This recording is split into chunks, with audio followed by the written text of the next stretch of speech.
చాలా సంతోషం అండి. నన్ను బాబాయ్ అని పిలిచి మీ బంధువుని చేసేసుకున్నారు. ఈ సేవకుణ్ణి మీ ఇంటి మనిషిగా భావించినందుకు ధన్యవాదాలండి. మంచిది మంచిది. మీరు మా నమ్మకాన్ని వమ్ము చేయరని భావిస్తున్నాను. తప్పకుండా. ఇప్పుడు చెప్పండి, ఆ కాగితం చూసి మీరు ఎందుకు కంగారు పడ్డారు? అయ్యో, ఈ వడ్డీ లెక్క ఎన్నిసార్లు చూసినా తేలడం లేదండి. అదేంటంటే అయ్యగారు, వడ్డీ వ్యాపారం మనకు ప్రధానమైంది కదా. ఒక్క పైకి తేడా వచ్చినా చాలా నష్టపోతాం. లెక్కలు చూసినప్పుడు ఒక్క పైకే కదా అనిపిస్తుంది. 40 పత్రాల్లోనూ ఇలాంటి తేడాలే ఉంటే కొంప మునుగుతుంది. ఒక్క పైకే కదా అని వదిలేయకూడదు. లెక్కలు సరిగ్గా చూసుకోకపోతే దివాళా తీస్తాం. పాపము.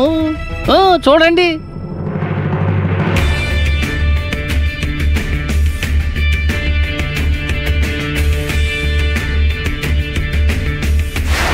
పర్వాలేదు, దాముగారు నిజంగా చాలా తెలివైన వారు. మేము ఒక్క పైక కూడా నష్టపోకూడదు అనుకుంటున్నారు. బాబాగారు యోగ్యుడైన వ్యక్తినే పంపారు.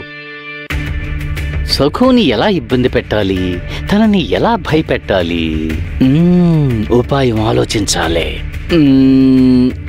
ఆలస్యం చేయకుండా ఏదో ఒకటి చెయ్యాలి.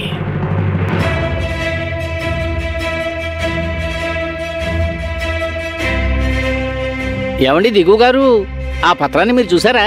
కంగారు పడకండి, ఇక నుంచి అంతా నేను చూసుకుంటాను. ఒక్క పైకా కూడా తేడా రానివ్వనండి, నేను చూసుకుంటాను.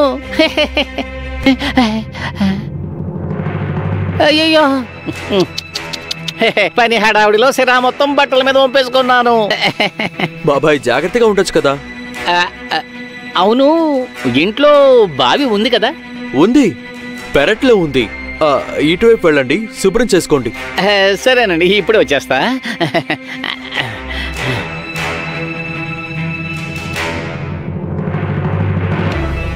నిజంగా నేను అదృష్టవంతుడిని. అందుకే దామో లాంటి ఒక మంచి గుమస్తా దొరికాడు.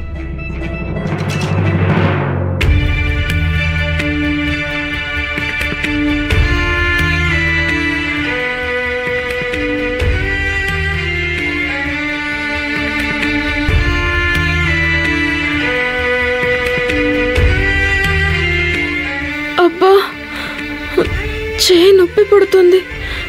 పాండురంగా, నేను శిక్ష అనుభవిస్తాను. తప్పు చేశాను కదా. దాము మావయ్య ఎందుకు ఇక్కడ గుమస్తాగా చేరారు? కారణం ఏంటి? ఆయన నా వైపు చాలా క్రూరంగా చూస్తున్నారు. ఆయన అలా చూసినప్పుడు నాకు చాలా భయం వేసింది. పాండురంగా, నన్ను వేధించడానికి ఆయన ఇక్కడికి వచ్చారా? నాకు భయంగా ఉంది.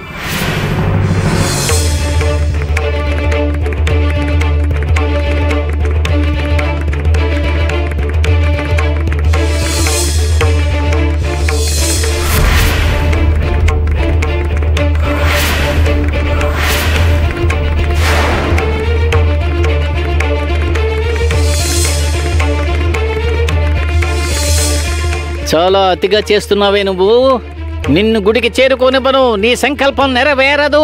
దీపాన్ని తీసుకెళ్తావా? పాండురంగా, అగ్ని కలశాన్ని తల మీద పెట్టుకుని ఆలయానికి బయలుదేరినప్పుడు కూడా అర్ధరాత్రి వేళ అడవిలో నాకెదురు వచ్చి నన్ను భయపెట్టారు.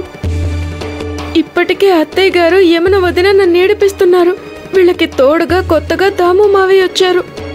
ఇప్పుడు నా పరిస్థితి ఏంటి పాండురంగా?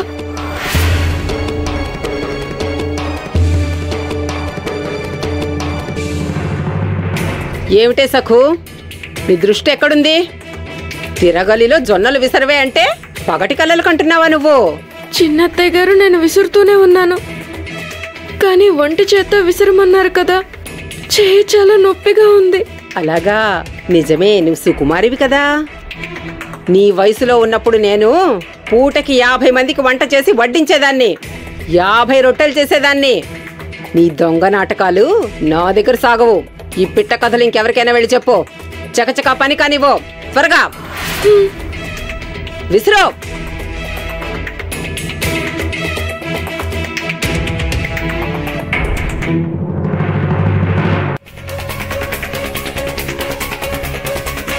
భలే భలే, నేను చాలా తెలివైన వాణ్ణి. అందుకే సిరాబులి కిందనే సాకుతో వచ్చి ఈ ఇంటి పరిసరాల్ని, వాతావరణాన్ని నిశితంగా గమనిస్తున్నాను.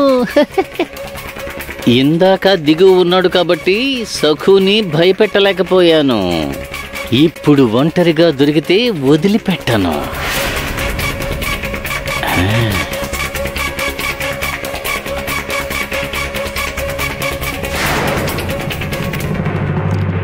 విశాలమైన ఇల్లు. వీళ్ళు ఆగర్భ శ్రీమంతుల్లా ఉన్నారు. అందుకే నాగోజీ బాబా వీళ్ళ చూరు పట్టుకుని వదలట్లేదు. డబ్బు దోచుకోవడానికి నన్ను ఇక్కడ నియమించి ఉంటాడు. ఒరే దాము, దోచుకున్న సొత్తులో నాయకుడు తోడు దొంగలకు కూడా వాటా ఇస్తాడు కదా, అంటే బాగానే ముడుతుంది. నా పంట పండినట్టే.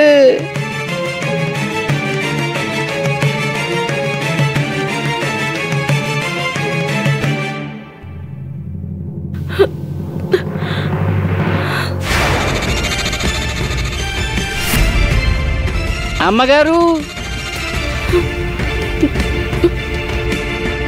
ఓ చిన్నమ్మగారు, ఇటువైపు చూడండి. ఇటు ఇటు కిటికీలోకి. ఇక్కడ ఏమండి, నా ప్రశ్న ఏమిటంటే, మీ పరీక్షలు ఇంకా కొనసాగుతూనే ఉన్నాయా? మీరు పరీక్షలు ఎదుర్కోవాలన్నది బ్రహ్మరాత. నేను వచ్చేసాను చిన్నమ్మగారు.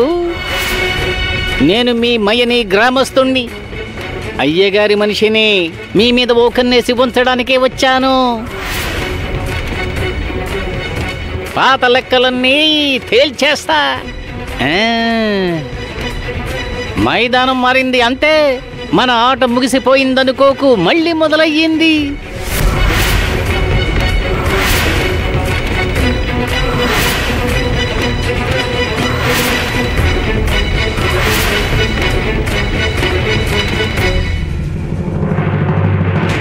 ఈయనెవరు?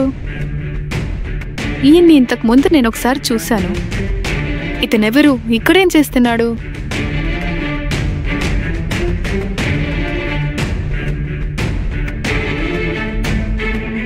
ఏయ్, ఎవరు మీరు? ఎక్కడేం చేస్తున్నారండి? అది నేను కొత్త గుమస్తానండి. గుమస్తానా? అయితే వెళ్ళి గల్లాపెట్టి దగ్గర కూర్చోండి. ఇక్కడ నిలబడి వంటగదిలోకి చూస్తున్నారేంటి? భలేవారే, నేను అక్కడికే వెళుతున్నానండి. విషయం ఏమిటంటే, నేను ఈ ఇంటికి కొత్త కదా, అందుకే దారి తప్పి ఇటు వైపు వచ్చేసాను. పొరపాటయింది. చెప్పండి, ఇటు వెళ్ళాలా నేను? వెళ్ళండి. ధన్యవాదములు.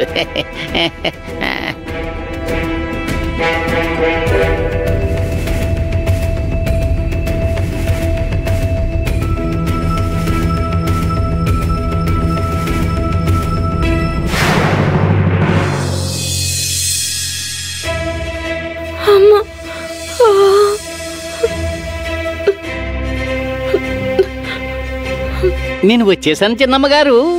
పాత లెక్కలన్నీ తేల్చేస్తా. మైదానం మారింది అంతే, మన ఆట ముగిసిపోయిందనుకోకు, మళ్ళీ మొదలయ్యింది.